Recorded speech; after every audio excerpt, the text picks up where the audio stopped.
5 seconds.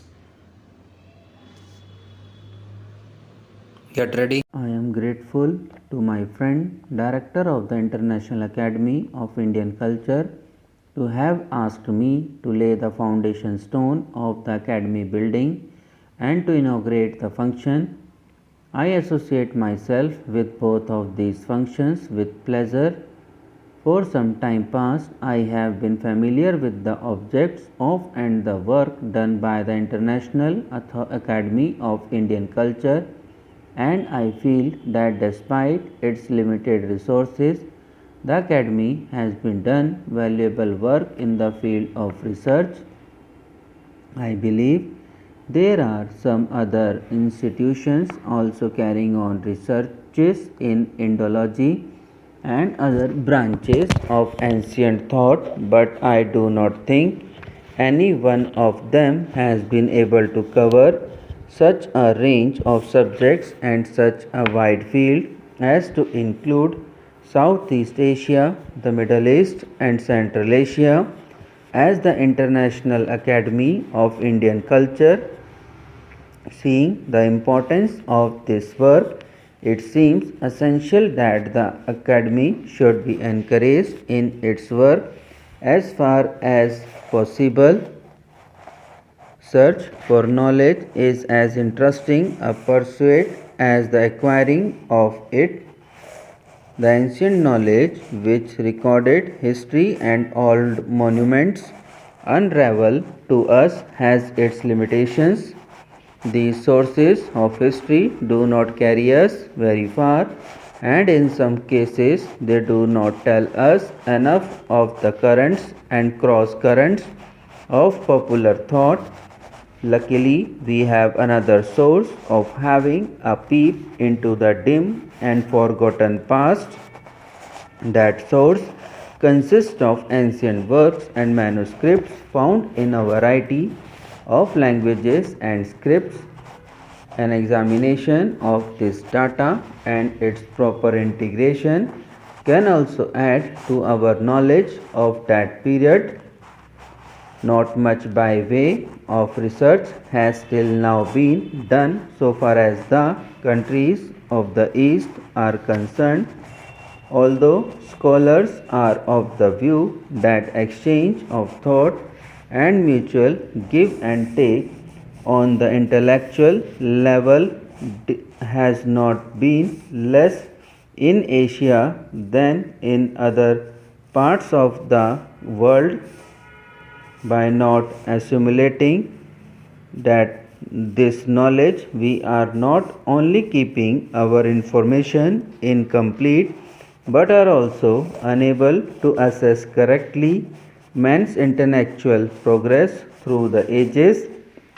That is why proper integration of the bits of knowledge scattered in various lands is not only essential for the lifting of the curtain over patches of ignorance but also for having an integrated history of the intellectual evolution of man. This is being done now. The story as to how thoughts travel almost like electricity from one place to another, influencing and inspiring peoples of far-flung lands is extremely interesting. Short stories of ancient India and our social and religious thought spread in far-off territories, crossing many seas and scaling many a high mountain peak. In the same way, the Buddhist faith and thought and the Buddhist conception of art traveled to foreign lands at a time when, comparatively speaking, the means of communication were more or less non existent. Persistent efforts of devout thinkers and scholars gave wing to those thoughts, and like saplings planted them in other countries where they blossomed and bore fruit. In all these countries, Buddhist thought and traditions were assimilated in and influenced by local thought. It has been the effort of the International Academy of Indian Culture to present all those currents of thought in a readily assimilable and integrated form.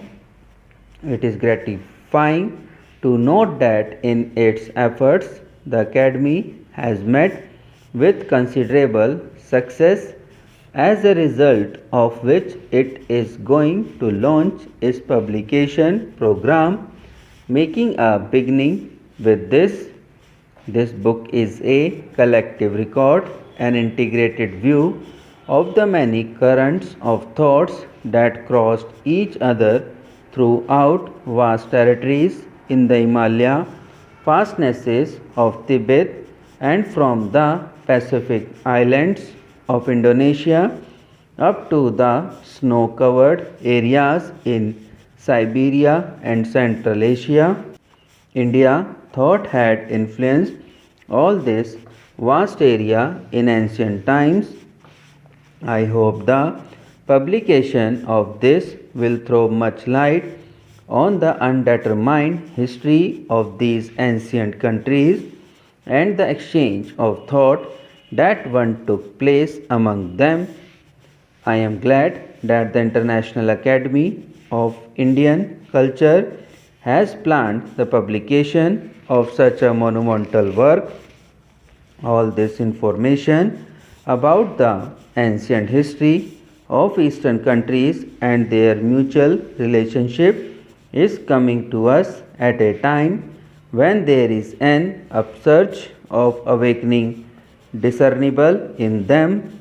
This knowledge is there of particular importance to us, not only the countries of Asia but all the nations of the world are getting closer to one another, and all of them feel that the world can be saved from destructive wars by strengthening mutual ties of goodwill and friendship. Our knowledge of the relations which subsisted among the various countries in ancient times is bound to lend strength to the basis of international friendship. Let us hope that the publication of this and also the new awakening will inspire a sense of intellectual friendship. Let us hope that the publication of this and also the new awakening will inspire a sense of intellectual friendship.